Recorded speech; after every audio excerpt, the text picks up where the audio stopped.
Backstage with Robert Emery. Hello and welcome to episode number 4 of Backstage with me, Robert Emery. Today's show features the incomparable, eccentric, and at times outrageous Hollywood star of yesteryear, Sarah Miles. It's a fairly long chat, and I do advise you to stick with it. We take a while to warm up, but Sarah has led really the most incredible life, and once it gets going, there's some astonishing revelations. I tried to cover everything from crop circles and what she really thinks of urine therapy, through to her love affair with Sir Laurence Olivier, being related to the royal family, and a really difficult discussion that involves a fateful night in 1973. Burt Reynolds, a suicide, or was it murder, with Sarah, even though proven innocent, being accused the murderess, which in fact may have killed off her career. I do warn you, there are some very explicit stories in here, but when listening, if anything makes you feel uncomfortable, I really hope you continue listening to the end. Sarah hasn't had what you'd call a normal life, and therefore some of her thoughts, opinions, and life experiences have been polar opposite of normal. Yet underneath, she's a wonderful, kind-hearted woman who's fascinating to speak with. So without more rabble from me, here is a sneak into the life of actress and writer, Sarah Miles. Thanks, Jeeves. Jeeves. What will I do without him? Right, now we're calm, deep breathe. Okay. And we're off. Hello, Sarah. Hello there, Robert. Thank you for joining me today. So we're sitting here in your beautiful manor house. And the first thing I just want to ask and have a quick chat about is it's such an unusual house. It's very old. How old is it? Old. It's 1078, if you can imagine that. 8 years after William the Conqueror. That's this end. The other end is 14th. Wow.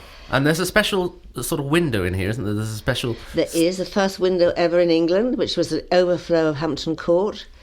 And that was given here because the owner at the time was his silk merchant, the king's silk merchant on the Silk Road. And he came back with such fine silks for the king that the king honoured him with the window. And so it's the first ever window in a private house in England. Yes, I see. Yes. And not in a palace. Yes. From the overflow of they were putting them in Hampton Court for the first time. And how long have you been here? 32 years. Yeah. And it's the smallest manor in England, I want to state. Yes. It's not a huge, great place at all. It's not. It's like a big cottage, you know. It is like a big and it's got very, very low ceilings, and it's... You can get knocked out a lot. Yeah. And it's, it's the most incredible place. It's like stepping back in time. I mean, it feels like a sort of a mini Hampton Court palace, doesn't it? It is like a time warp, and that's what gives people they come different to when they leave, let's put it that way. It has something, I think it's to do with the spring. We have a spring here, which is in the Doomsday Book, and it's a sacred spring, and it heals. It's amazing. It's healed cancer and arthritis and all kinds of problems. And I think there's an energy here that is quite special, that seems to heal people.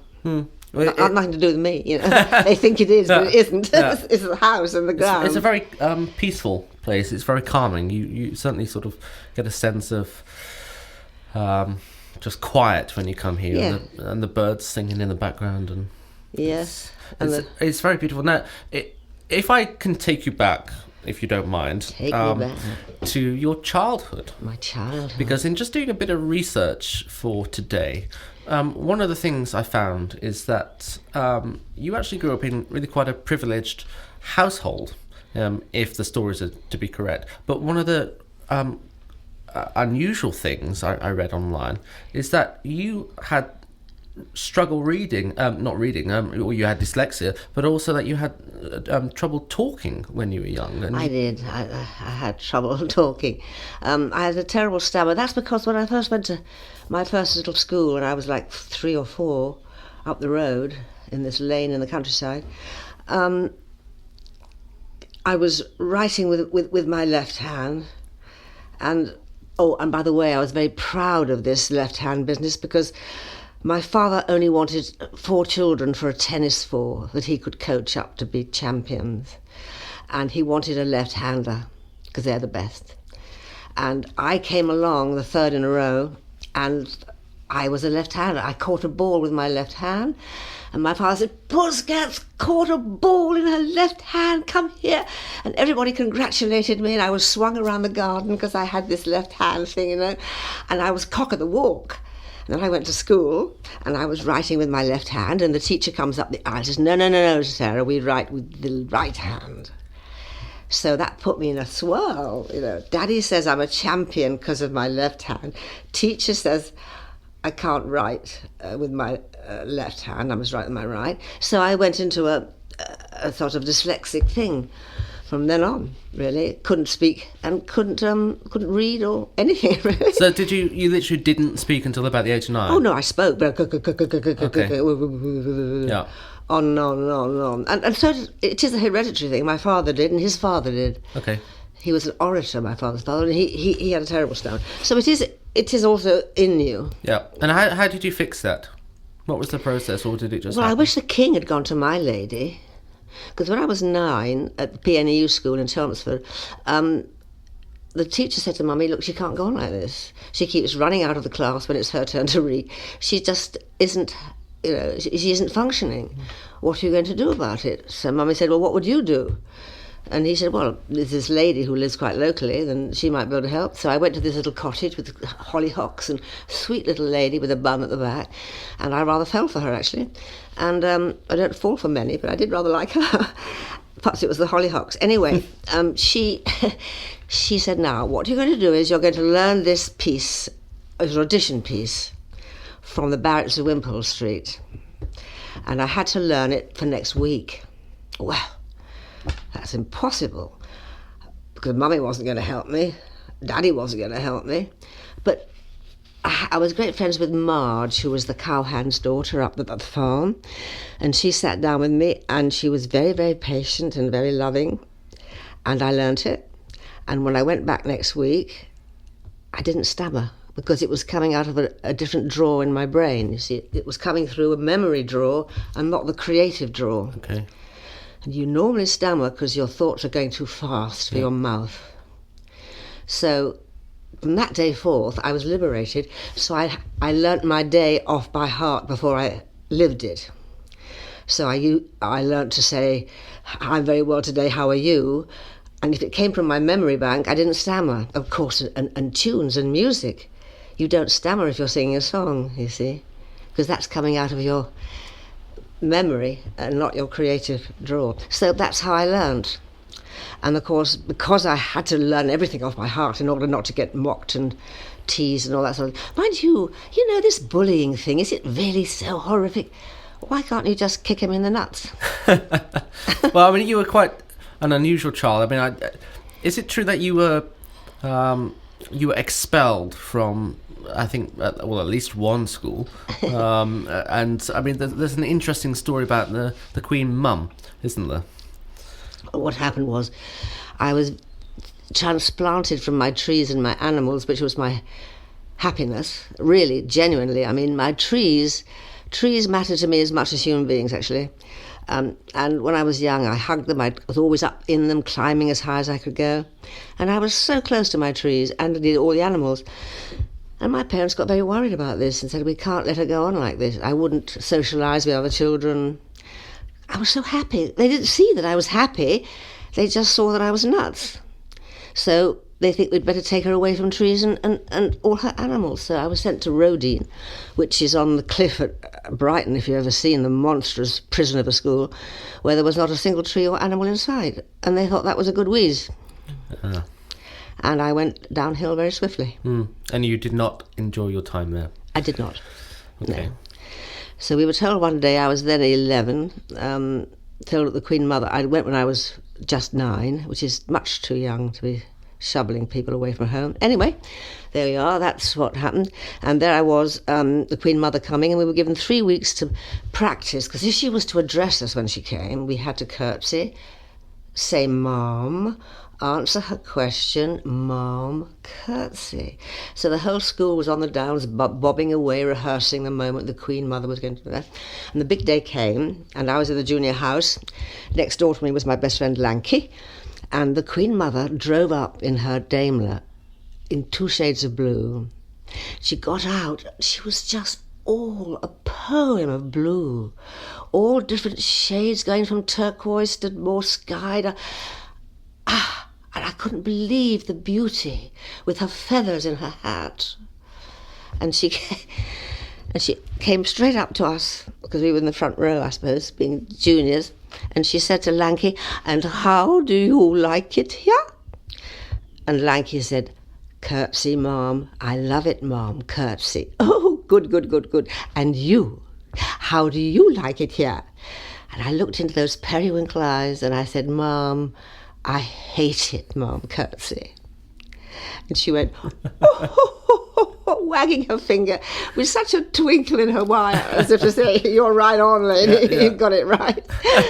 But I didn't realise was that behind her was Pikey, who was housemistress, and housemistress must have told the horror, who was headmistress, called Miss Horrobin.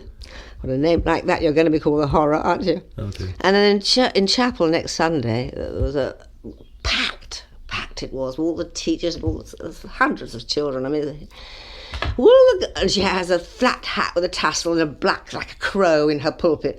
"Will the girl who told the Queen Mother she hated road in school please stand up?" And I looked around to see who could possibly say such a thing. But they pushed me forward, so I walked up the aisle, and I'll never forget that walk up the aisle, to see her blooming above me. And she said, "Miles, you've got to learn to pull your socks up." So I bent down and picked them up. Oh. The whole place went up in hysterical laughter, And I thought, well, that's the way forward. And yet I'd never done a comedy. But it was the laughter that turned me on to the whole thing, actually. And then she'd come to my house afterwards, so I went to her house and I was expelled. And you were happy, I guess. Well, I said, "Can I leave now?" Yes. She said, "No, you'll leave at the end of term." So that was it. And I mean, you had your father, by all means, was very successful. Yes, he designed steelworks all over the world. Yeah, those carbuncles, as Prince Charles calls them. So actually, you did grow up in quite a privileged household. Well, in from a monetary point of view, at least. But I mean, how did that affect you actually as an adult, having such a Well, it didn't help really. When I first went to RADA, I remember we all sat in a circle, and there were sort of 50 of us newcomers. No, yes, I think it was 50. And we all sat in a circle, and we had to go around saying, "Gold, gold, gold, bright and yellow, hard and cold." That's pretty much standard English, that was, I think, roughly. So everybody went round saying, "Gold, gold, gold, bright and yellow one, gold, gold, gold, gold, bright and yellow one, gold, gold, gold, gold, bright and yellow one, gold." And right, it came to my turn, and of course I was so innocent in a way, I said, "Gold, gold, gold, bright and yellow, hard and cold." Ah! From then on, I'd had it. Yeah. "Can we go to rehearsal, Sarah? Can we go, Sarah?"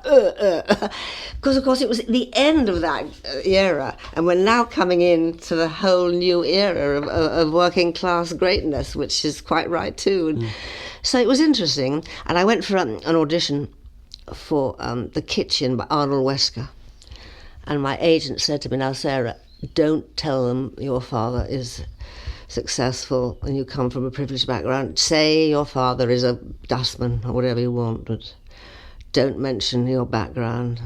So I had to go to auditions and lie about not being posh. Oh, wow, okay. And it is a nightmare being posh, People absolutely hate it. Today, the aristocracy must have a terrible time. They hardly dare go out, and if they do go up, they talk like that, and they dress down and they talk like that, so they don't get crucified. And you lived in London as a child? No. No? No. We lived in the countryside. I'm a country girl, born and bred, thank God. I see. Yeah. Okay. And your father was not married to your mother? No, we didn't find out that until quite late, no. Really? Well, his first wife wouldn't give him a divorce, apparently. She was an Indian lady, and wouldn't divorce him. So we were all out of wedlock. My youngest sister, Nessie, she's born in wedlock. Okay.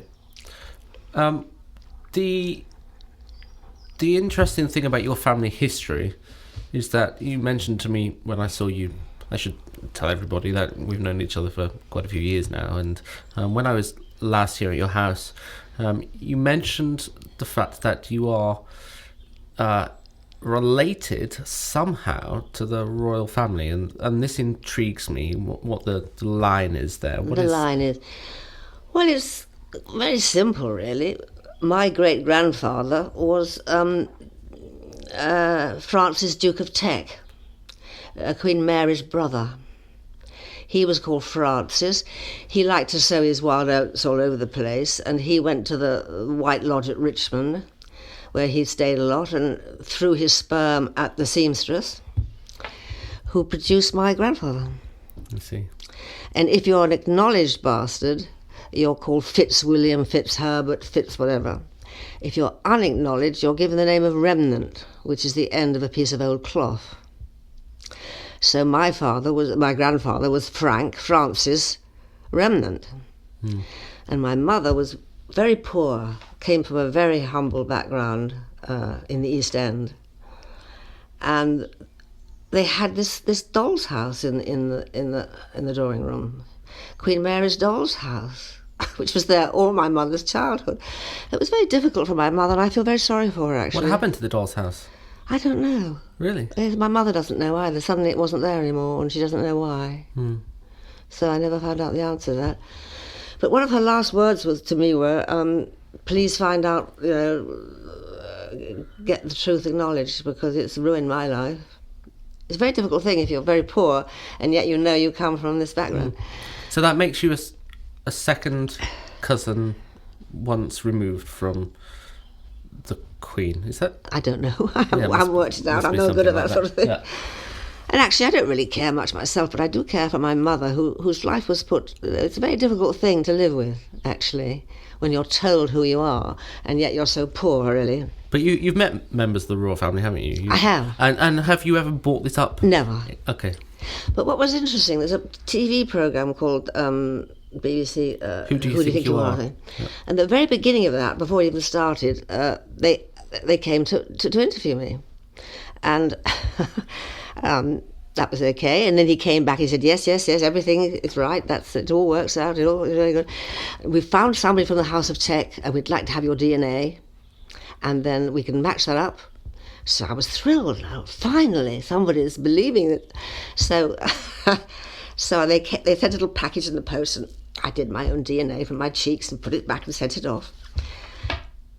I never heard another word. Really? Not for the BBC. They've got my DNA, Have you never chased it up? No. Why not? I don't chase anything up. I always made a vow. I'd never sue. I'd never just get on with living. Don't be a victim. Move on, So that all goes into victim area for me. Okay. And I won't do it, but I wouldn't mind my DNA back, because that was taken under false pretenses, obviously. Yeah. So after a colourful childhood, you ended up. By the way, my brother went into this, and he went to the Somerset House where all the records are kept, and the page where it should have it's been torn out. So we haven't. I don't exist. Go check in Somerset House. Oh. Yeah. I don't exist. I mean that okay. All right. So this is the first thing. If this were me and this was happening to me, I would be sufficiently intrigued by all of this that I would say screw my lifetime method of not chasing things up, because I want to find out about my family history. And I know. And there's 4 of us, and nobody's doing it, except my brother went as far as Somerset House, and when he saw the page was missing, he thought, wow, this is something heavy. But we did nothing more. Fair enough. Perhaps one day... There are so many things I should be doing that for. I spent my whole life looking things up if I was to... Yeah.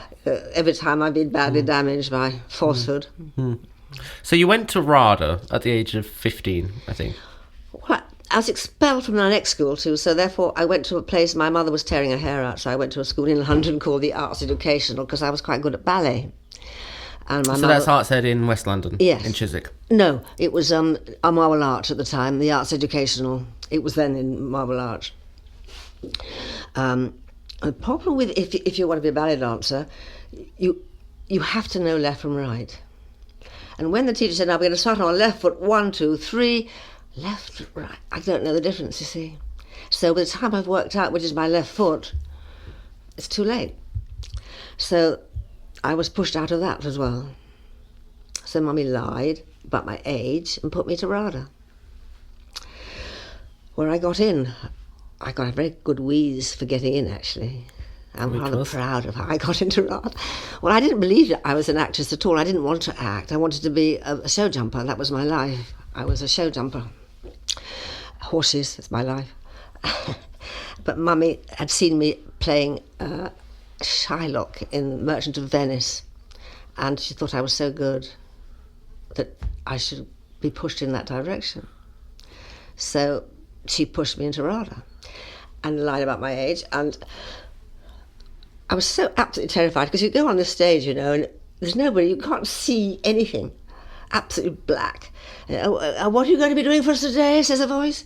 And I said, well, I'm going to be doing a little bit from The Ideal Husband and then a little bit from Romeo and Juliet. So I'll do Ideal Husband first. And I said, oh, I need 2 more chairs, please. I said, what? 2 more chairs, please, for my... Oh, all right, 2 more chairs. So there was a terrible puffle and puffle while they find 2 more chairs to come on stage. So the chairs finally came on stage, and I said, thank you so much. I'm sorry if I've caused anybody any bother over that. Thank you so much. And then I did my piece, and I didn't need any chairs at all, you see. You didn't use them at all? So I think at the end of the day, they go through all the names. They can't remember anybody or and what they remember did. you because of the chair. They are. Exactly so. Yeah. That girl who asked for chairs, you know, that's a bit cheeky, isn't it? That's very clever. Yeah. I mean, it isn't. I mean, I sit on the other side. You know, I'm quite often on audition panels for things. And Are you? well, yes. And you know, the hardest thing about sitting there, being on an audition panel, well, is keeping your mind awake. You know, after you've seen the 41st of something, then you start getting a little bored, no matter how wonderful the performance may be. But you know, it's very difficult to keep awake, but it's even harder to try and remember who is who. So I love that. I think if there's any young budding actress or actor, Go for it. Yes, go for it. Do the chair Do the chair trick. Okay, so you were at RADA for how long? 2 years, 3 years? 2 years, but Okay. you won't believe this, but I was thrown out of RADA. Well, no, I would believe it. Absolutely. What did you do? I didn't turn up. Okay. I was having such a wonderful life. And this is me all the way through. Life has always come before everything else.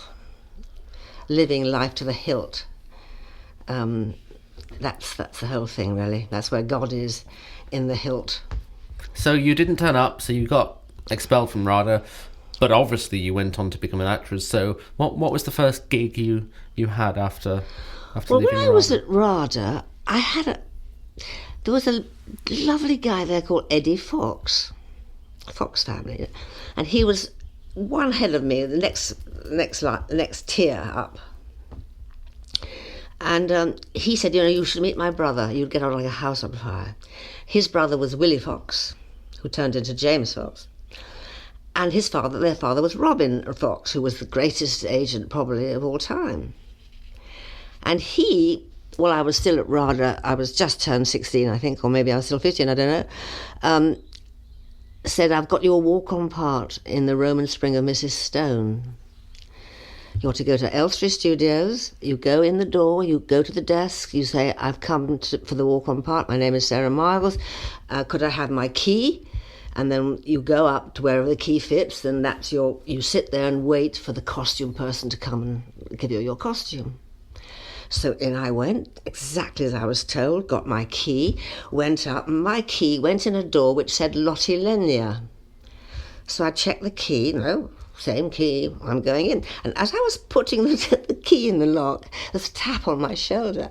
And I looked down, because it was down, I had to look, and that was Vivian Lee. You can't go in there. That's Lottie Lenier's dressing room. I said, I'm well aware it is, but I was told to collect my key from my agent at the door and to go and put it in the key, in the number that it fits. And I said, you say it, look, it says 203, 203. So this is where I'm going. You have to go down and double check, please. This is not possible. I said, I'm awfully sorry, but I suggest that you go down and check, because I'm going in. So in I went. And indeed, it had everything in it of Lottie Lenier's, her powder puff, her family pictures and everything, you know. Kurt Val, blah, blah, blah, blah. So I sat there quietly, waiting for the next move, which would be for the wardrobe to come in and dress me. My agent said, well, do you know that thing when you knock and enter? I've had it happen twice in my life that's brought disaster. If you're going to go into a room, surely you knock and you wait for come in. Yes. But when you knock and you enter at the same time, I find that quite rude. Yeah. Anyhow, in she flowed. Again, Vivian. She said, well, here's a list of colours that you can't wear. And she handed over a list of colours and disappeared. So I looked down this list of colours, and the only colour on there that wasn't on there was black. Then I had to wait for Bumble Dorton. She was very famous. She was Vivian Lee's best friend, and she was also a costume woman. She designed clothes for movies. So in she came. She said, oh, hello, I'm Bumble Dorton. I said, hello, Bumble, I've heard a lot about you, blah, blah. She said, come, let's go into... let's go and see what we can put you in. You've got a nice little figure. We'll get something exciting for you. I hadn't yet given her the bad news about the list of colours, you see. So in we went she said, now how about that little pink thing up there? I said, oh, that's beautiful. Oh, yes, I'd like to try that on. And she said, and there's this one here, this little green one. Oh, that's charming. And she was busily getting them all. And I said, I think I ought to tell you something. Vivian came into my dressing room and told me I could only wear black. She says, what? I said, well, here's a list of colours she gave me that I mustn't wear. And as she went away reading it, she said, fucking bitch.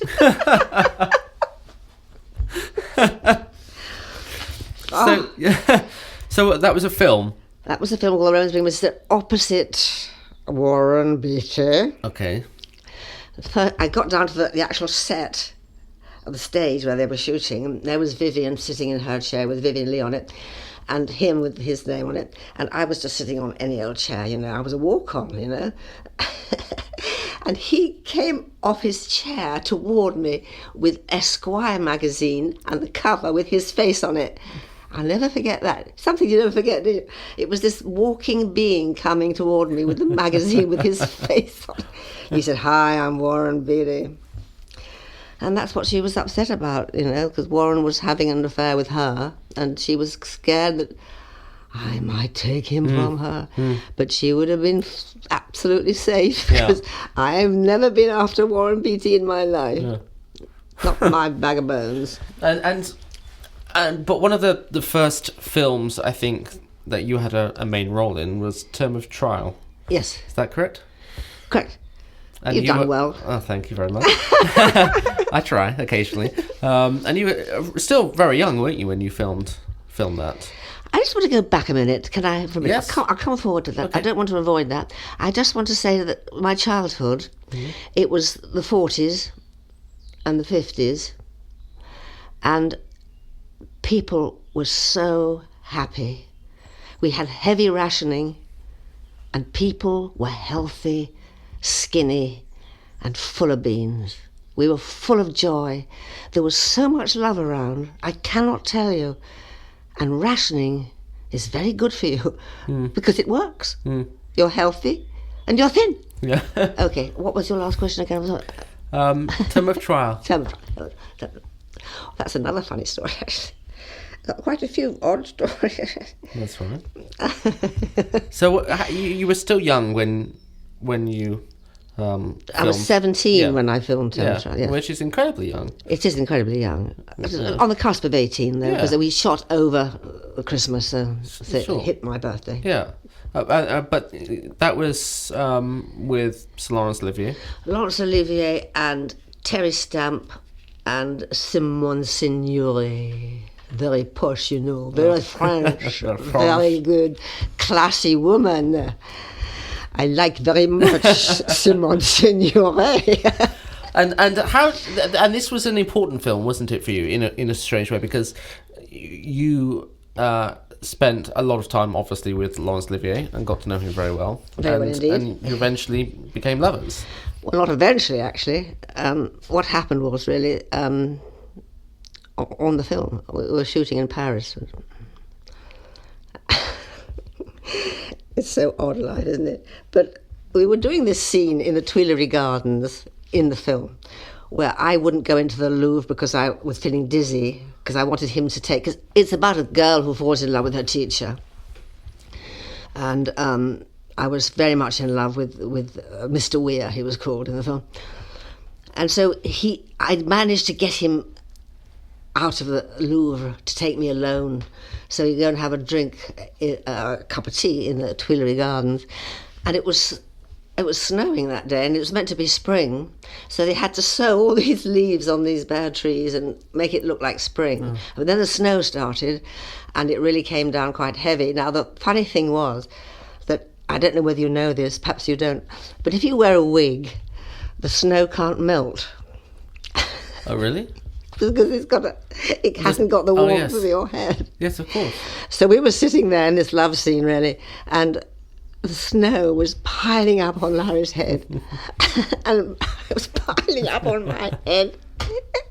And the director, Peter Renfield, said, "Enough, it's a wrap, we can do no more today, go home." See? And this was about 3:00 in the afternoon, so Larry and I went. He took me to what was it called? Crazy Horse Saloon. Have you heard of that? I haven't, no. My God, the Crazy Horse Saloon. I'd never, ever experienced anything like it. Because you're sitting there and I was quite young, you know, and these beautiful women come on and do striptease. And there was one that came on. Did she not know how to do striptease? She was fantastic. I said, now that's what it's all about. He said, it is. Except look closely, said Larry. And I looked close. I said, well, come on, I'll introduce you. So we go round afterwards, and it was a guy, you know. Oh, okay. With 2 children. And he sticks it all back up there. Yeah. Sticks it all back. He was so beautiful, and he was so charming. He was a divine man, and he was the best one of the lot. But what he did was he winked at me on stage, you know, from where he was doing his strip thing. He looked down and he gave me a wink, and I said to him, "Why is he winking?" I said, "I'll show you." I forgot to tell you that bit. So that's how we went round, and so that was really the beginning of it all, really. And how long did that go on for? Off and on until I met Robert Bolt. Okay. Off and on for, I think it was almost 7 years. Okay. And of course, it also added to me being a recluse. And it never came out. It was something which was highly secret. And I'm deeply proud of this fact. Yeah.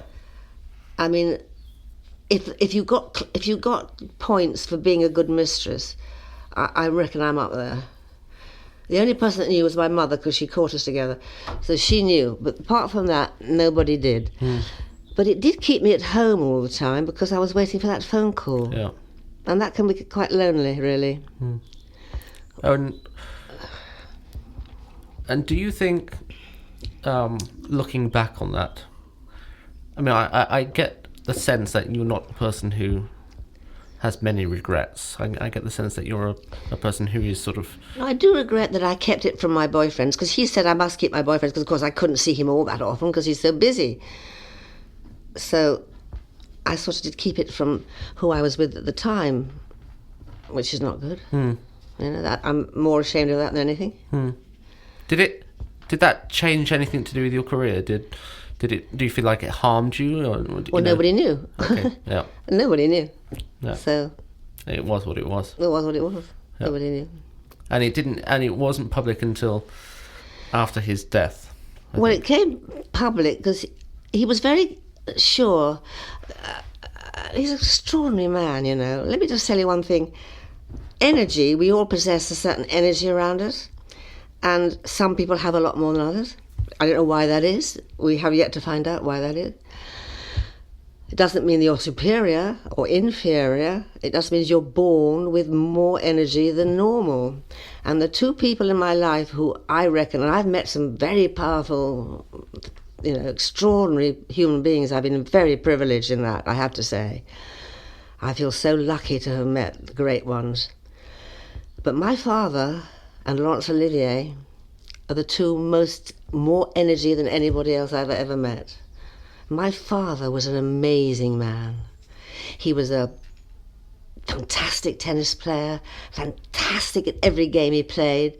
He was a warrior. He got the military cross. His desk was stuffed full of medals, yet he never told us anything about it all, except he loved his horse Kitty.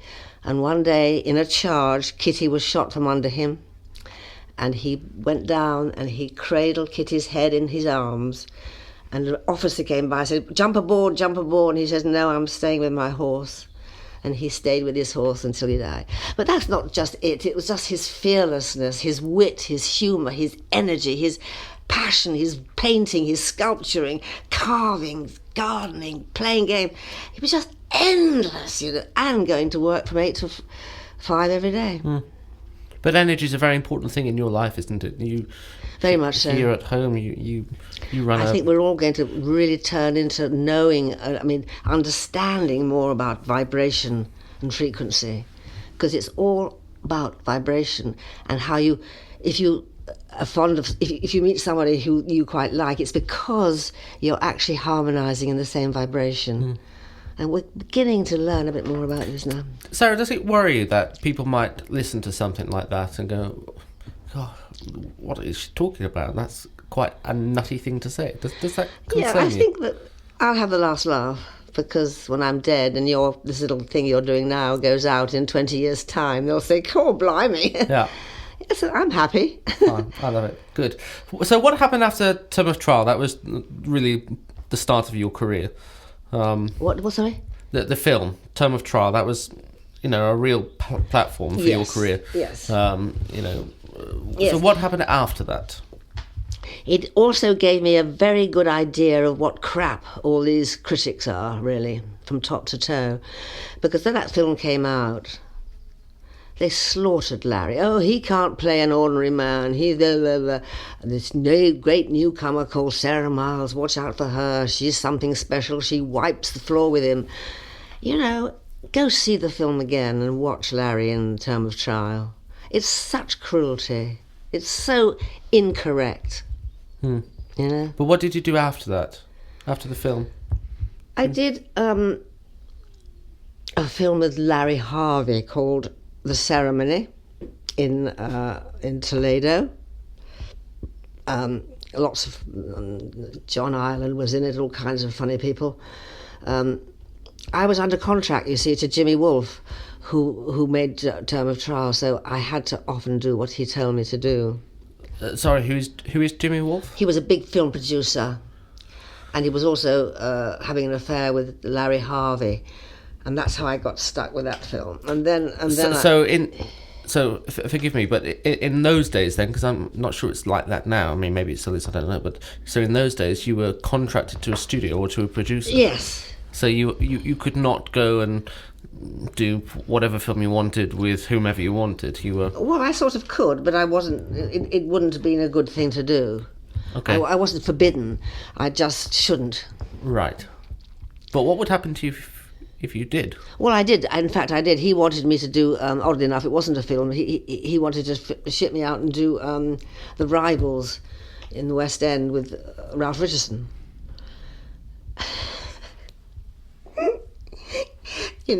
Ralphie. Can I just go into Ralphie? Do you know who I mean by Ralph Richardson? No. You haven't heard of Ralph Richardson? I'm sorry. My God. I know. There are 3 nights of the English theatre. Right. Laurence Olivier. Yes. John Gielgud. Yes. And Ralph Richardson. Okay. And both Laurence Olivier and John Gielgud were frightened of Ralphie. Really? He was the best of the lot, really. Really? Because he had innocence, and they didn't. But anyway. So just talking about John Gielgud, I've got something written down here. I just want to read it out. Did he say to you, and I just want to really clarify this, did you know you have a bottom just like a boy, 2 poached eggs in a handkerchief? Yes. That's why we were... Because that's how I went straight from RADA into the West End. I didn't do it as a trial. I went into this play directed by John, because he saw me at RADA, because I was reinstated, having been expelled. They reinstated me. And I got this wonderful part of a showy stepdaughter in Pirandella's Six Characters in Search of an Author. And John Gielgud was out front and put me straight into the West End opposite my beloved Margaret Rutherford. And I tell you, this is a wonderful story, actually. I have to say this story because it's so funny. So I'm suddenly in the West End, and we're touring around England and Ireland with this piece of crap called Dazzling Prospect. And everybody who has got any intelligence could see the play wasn't a great play. But it was written by Binky Beaumont. Have you heard of Binky Beaumont? No. My God. Sorry. He was the greatest impresario the West End's ever had. Every single play and musical was Binky Beaumont's. Okay. He was the ace. We don't have anybody like that anymore. But he kind of ran the whole of the West End. He was that powerful. And his boyfriend had written this play, and that boyfriend was also a boyfriend of John Gielgud's. So the three of them got this play and put it on for his sake, the boyfriend. So we got to the West End, and we were quite used to people not much liking the play, but we got to the West End to the Globe Theatre, which is now the Gielgud Theatre, oddly enough. And there was a weird feeling on stage, and it came to the interval, so I went into Margaret. I said, Margaret, what's happening out there? It sounds very weird out there. It seems very weird. She said, darling, if you think it's weird now, just wait for the curtain call.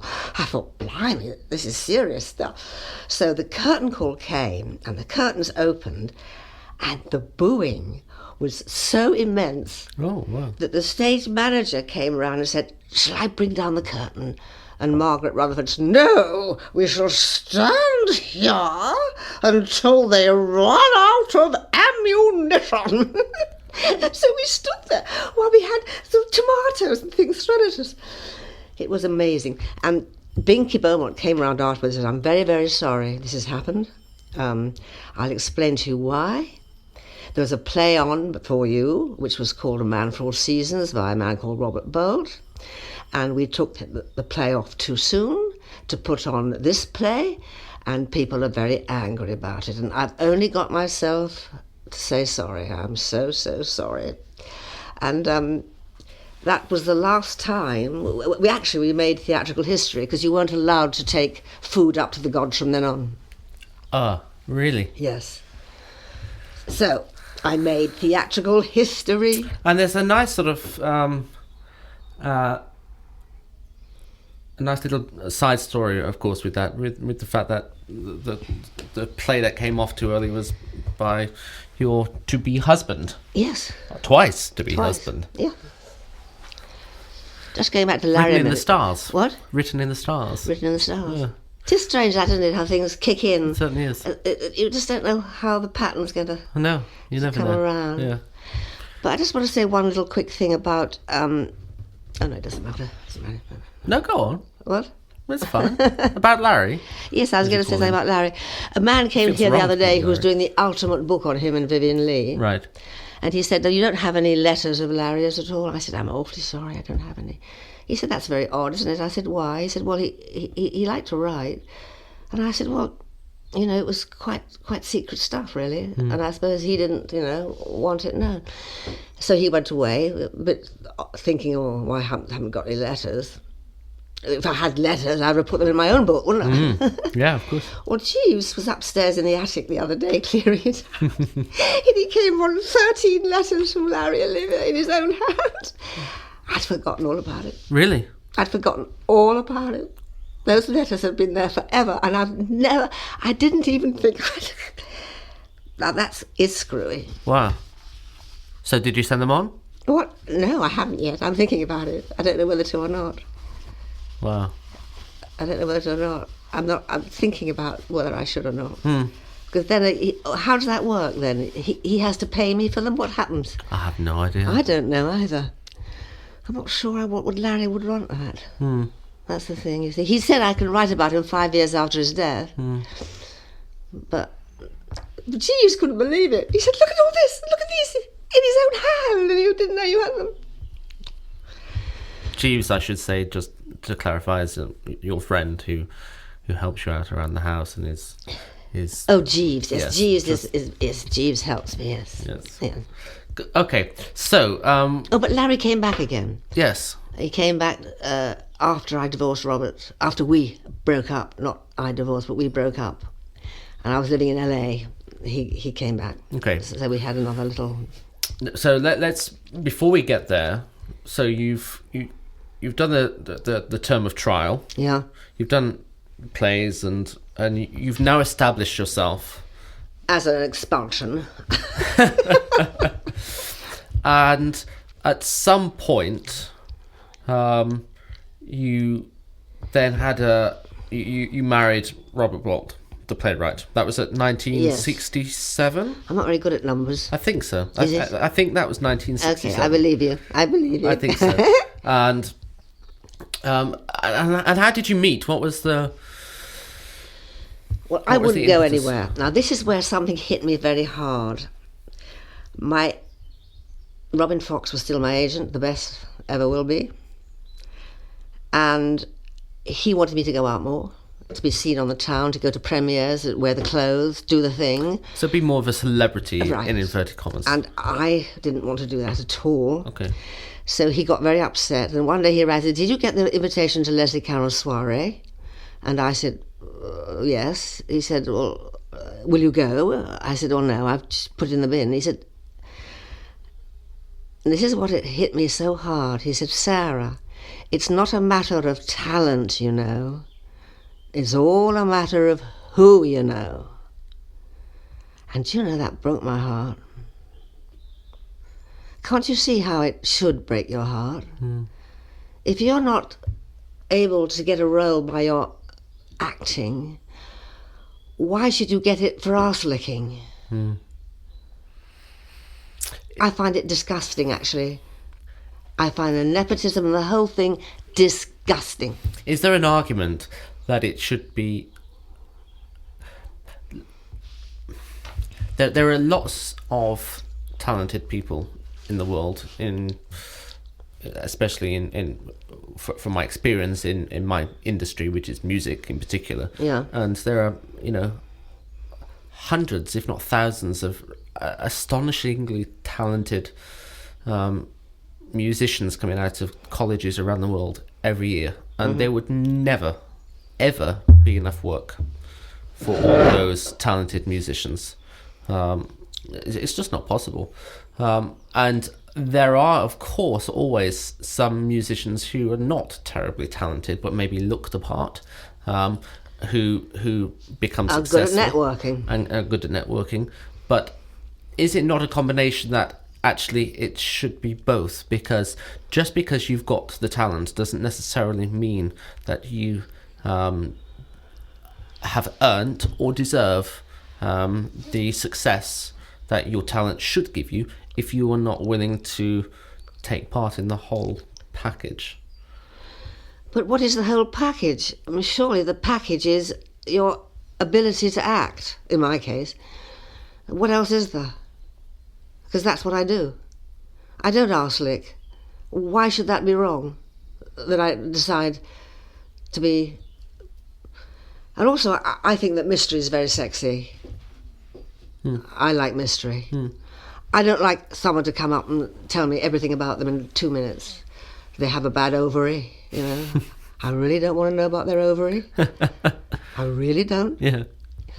Now, what happened to the stiff upper lip also? Yeah. Well... God, we need that back. Yeah. Yeah. Anyway, where were we? I mean, I do understand your point, and talent, of course, should be the fundamental base, but I do wonder. There has to be another reason. I don't see how it can just be talent, because there are so many talented people out there. How that there might be... No, but if you already have a little bit of a thing like I did have with my first few films... Yes. And they're all very different. I'm a chameleon. I'm not a type. I don't get a type. No, you've not been typecast. Therefore, I'm an actress. Yes. I'm not a star. Yes. I prefer to be an actress. Yes. And that's what I do. Yeah. But if I have to go an arslick in order to do what I do, then That's thank not you. what you mean. Yeah. Yeah. Yeah. I understand what you're coming from too. If there are so many talented people who deserve to be known, then they've got to get their tongue long and get licking. Yeah. I mean, I always say the same thing, which is, I've been very fortunate enough to have a very busy career so far. I'm 35 now, and I've genuinely not stopped working since I was about 16 years old, and I'm really lucky for that. But I personally don't put that down to my talent. If one says that I have talent, I put it down to the fact that I treat me as a musician as a business, and I totally understand that I have to go to meetings, I have to go to certain parties, I have to go to premieres. Do I want to? Actually, I'm not very good at that. Do you know what? You could stick me on a stage and have 20,000 people in an audience. I feel so comfortable and at home. I feel really happy and chilled. You put me in a room with 20 people who want to talk, and I want to go and merge like a chameleon into the corner, into the wallpaper, because I really can't handle that very well. But I totally understand that as part of the business, I have to do that and not sit in a practice room 12 hours a day playing Chopin. So I guess that's, I look at the peers coming out of the Royal College of Music that I had, and many of them are not in work or have not become musicians. Not because they're not talented, because they're far more talented than I'll ever be, but because they didn't treat the fact that they're in a business. There are some people who sell socks, there are some people who sell tables, there are some people who sell movies, there are some people who sell music. It's a business, and that's it's part of it, and it's just not a very enjoyable part, and it's not the part that most people see, but I do believe it's an important part. And I think it's interesting that you're so strong and self-willed enough to turn around and go, do you know what, I'm not going to do that, screw it, I'm not going to do that. But let me ask you a very direct question. Do you think not doing that has harmed your career? Oh, yes. I'm a complete idiot. But you see, what I did, why I'm such an idiot, is because I actually have put it into practice, a thing called surrender. And this is a ridiculous word. It belongs to the New Age, which has been made purposely dirty word by the media, very cleverly scuffed it up and made it soiled. But in fact, the New Age is the ancient truths, and nothing to do with the New Age at all, but they don't bother to check it out.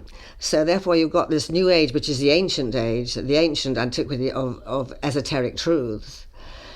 And if you totally surrender, it means you hand yourself, body and soul, up to a power higher than yourself. You can call it God, you can call it Willie, you can call it Pussy, call it whatever you want, doesn't matter. Because I'm not a religious person at all. But I decided I would hand everything over, which means you don't force forward, you don't lay back and do nothing, you stand upright and ready for all. And if you're in that zone of readiness, you will attract that which is right for you, and not any old thing that'll take you onto a different pathway. We all have our own pathway, and if we can rely more on the powers that above us, we will have a better life and a more expanded life, because you are not doing it yourself. Your diary is empty, and you're allowing God or whoever to come in there and assist you, because we're all here for a reason. And if we listen, we'll get it. If we're too noisy, we won't. Very nice. Have to. So what I'm saying is, everything I have done since my epiphany in 1973 is surrender. And what is that epiphany? Epiphany. What happened to you? Difficult to talk about because you scuff up, because we haven't got the vocabulary yet to deal with spiritual happenings. We have a thing called energy, which is pathetic because there's so many different kinds of energy. We need new words for everything. It's a bit like the Inuits. They have, we have one word for snow, and we call it snow. That's it. the Inuits have like 34 different words for snow because it's vital for them, of course, because they live on it all the time. So they need to know, is it snow they can walk on? Is it snow they can dig down into? Is it snow that's going to break? Is it snow that's going to cause a snowfall? An avalanche is the word I'm looking for. You know, they need the 34 words for snow. We need one. We need snow because we have it once a year and it causes chaos. But you're right. You know, we have energy, and that's it. That's it. The Japanese have 14 words for love. We only have one. Yeah. Only one word for love in the English language. And I've got a song about it. We love a cup of tea, and I love you, will you marry me? I mean, there's something wrong there. Yeah. So what was the epiphany? What happened? Well, it happened on a single day? It was just a general feeling over the whole of the year? No, it was. I was making a movie. Okay. I was making a movie called The Sailor Who Fell from Grace with the Sea, opposite Chris Christopherson in Dartmouth. And when I was young, I have to go back a bit here in order for you to understand. If you really want my epiphany, I'll give it to you, but it's not easy. And it's not short. No, that's fine. If you want it, you have it, but I'm not going to shortcut it because it would be disgracing the beauty of it. You go. Okay, here we go. I was taught how to masturbate at school at Rodine. A friend taught me how you do it. And I thought it was quite nice, actually. And then I got home and I realised that my brothers were doing it too. So I thought, well, I'll do it at home. So I started doing it at home, and we called it It Is. And my other brother came in one day and saw me doing it and said, Mommy, Pussycat's doing it, is Pussycat. So Mummy would come in and get the hairbrush and thwack me with it and say, you will go blind and your hair will fall out. So from then on, every morning, I'd go to the mirror and check my hair. Am I going blind? No, everything cool so far. Didn't cross my mind to stop masturbating. Anyway, then I jumped to a school I was at after Rodine, where we go in to have our confirmation lessons. I didn't want to be confirmed, but they had crumpets and a fire, and we were very cold at this school. It was very freezing. So to have crumpets by the fire was so tempting that I thought I'd get confirmed. So while we were sitting there, while she was reading from the book of Revelations, this book was being handed around us lot, and it was a chapter on that all this hair falling out and blind, it was oh wise tales, that it wasn't true. Can you imagine how I felt at that moment? I felt liberated. Liberated. I wasn't going to go blind and my hair wasn't to fall out. So this movie came along, and it's from a beautiful novel by Mishima called The Sailor Who Fell from Grace with the Sea. And it describes so eloquently, so elegantly and gracefully this sequence of this woman at her mirror with scarves and straw hats, and it's also beautifully described. She's sitting there naked, pleasuring herself, whereas behind her, her son, who's a lot of trouble, who's 12 years old, takes out a piece of wood from the wooden wall that separates them and watches her mother, his mother. And because it epitomised the real loneliness of a woman with no husband and an impossible son, and there she is sitting at the mirror pleasuring herself. And I thought, yeah, I'll be a vanguard. It hadn't been done yet on film at that point. It had never been seen. So I thought, I'll go for it. So I did it. Now, what I didn't know while I was doing that sequence was that the director was a man, the whole crew were men. I'd worked with them all before on The Servant, so I knew them all. And I had to come on that stage that day, take my clothes off, and masturbate in front of them all without help from anybody, because the director had already said, I can't help you, I'm not a woman. I didn't eat 2 days beforehand because of the fear. I hadn't quite seen ahead of time how horrific this experience was going to be for me. Because oddly enough, I'm quite a shy person. I know it sounds ridiculous. That's why I don't go anywhere very often, because I'll always say something ridiculous in defence of being frightened and shy. I'm very, very shy. So the whole thing turned into an absolute nightmare. And the only way I could get out of this was to see whether I'd pulled it off on rushes the next night. If I'd pulled it off, I'd be home free. Because I wanted to do that line. It's nothing to do with pornography. It's to do with erotica, which is a heightening of spirituality, a heightening of sexuality, taking it to another place, not down into dirty porn, but up into the glory of erotica.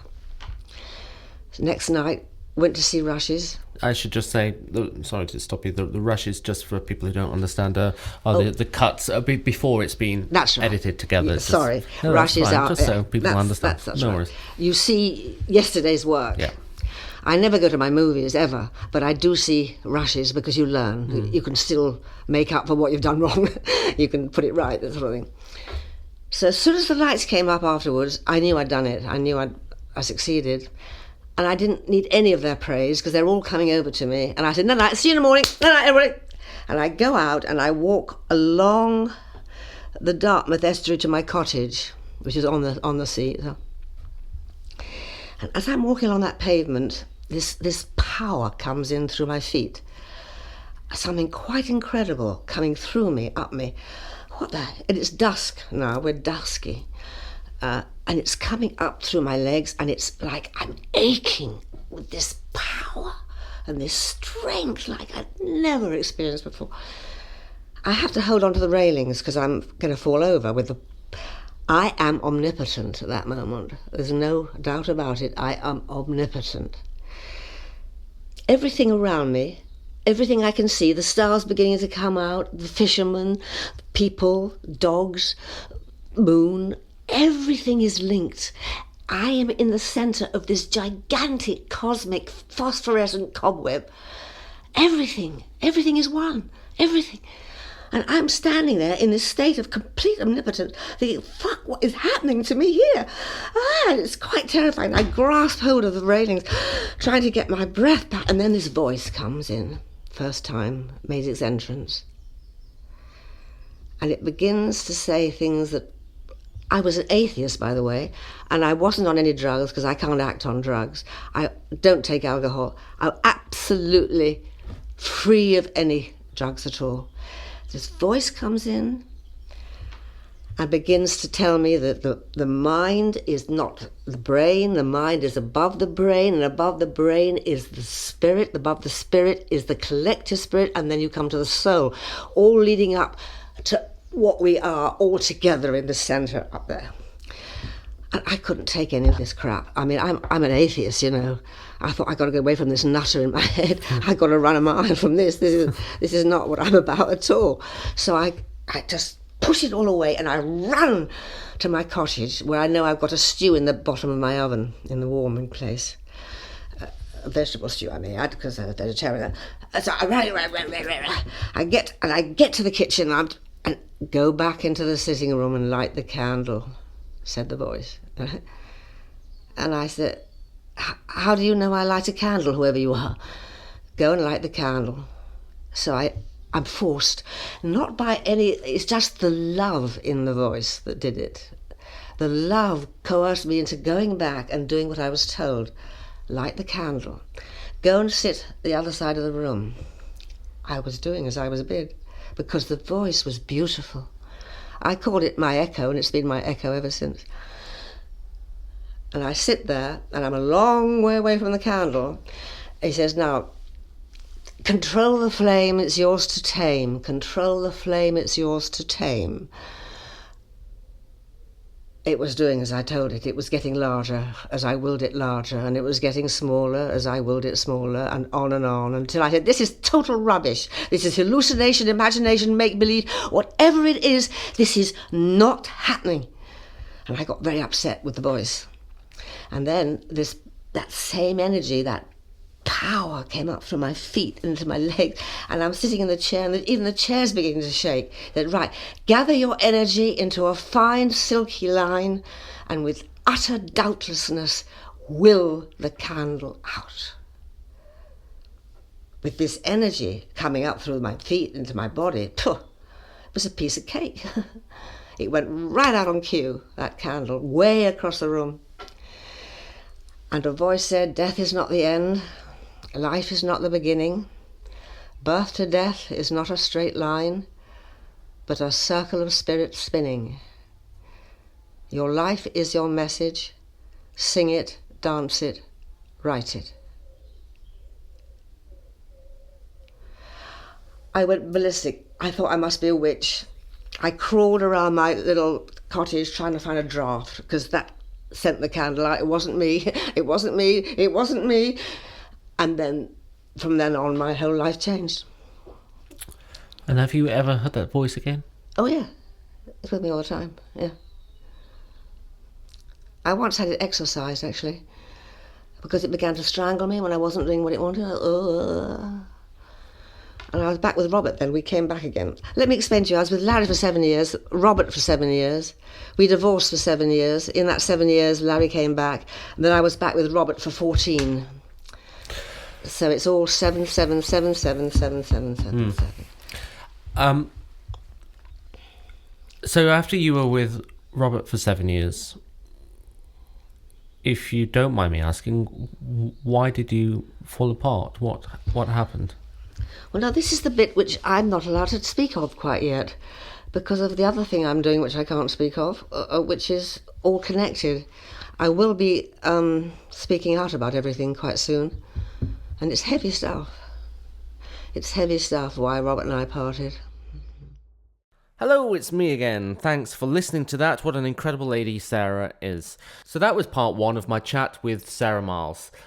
As Sarah mentioned, we had to stop the conversation there, but actually we didn't. We carried on talking for about another hour and 10 minutes, believe it or not, and that's what will make part 2 of our chat. Now, for certain reasons, which I'm not going to go into, we can't release part 2 at the moment, as Sarah mentioned, and I've promised her that that will remain under lock and key until the point she tells me that it's suitable to do so. Part 2 is really quite a special episode, and I think you'll find it just as thrilling, if not more thrilling, than part 1. So it will be published in the future, I hope, later on this year, and as soon as I hear any more about when I'm allowed to release that episode, I'll let you know. I just wanted to remind you that today's podcast is supported by Lat 56. Lat 56 are an incredible luggage company that really help me travel around the world, making sure my suits don't get crumpled up when I'm going from concert to concert. And quite frankly, these things are indestructible and they look amazing. I'd really recommend them, so please visit lat56.com to see more information about them. Again, if you really liked what you've heard today, please go on to Apple Podcasts or any other platform that you've been listening to and write a review. The reviews are really important for me to get a bit of traction for the show, and if you'd like, please do feel free to write to me and let me know if there's anybody in particular you'd like me to interview next, and I'll see what I can do. Apart from that, that's me done for another day, so ciao for now. Thanks very much. The Backstage Blog.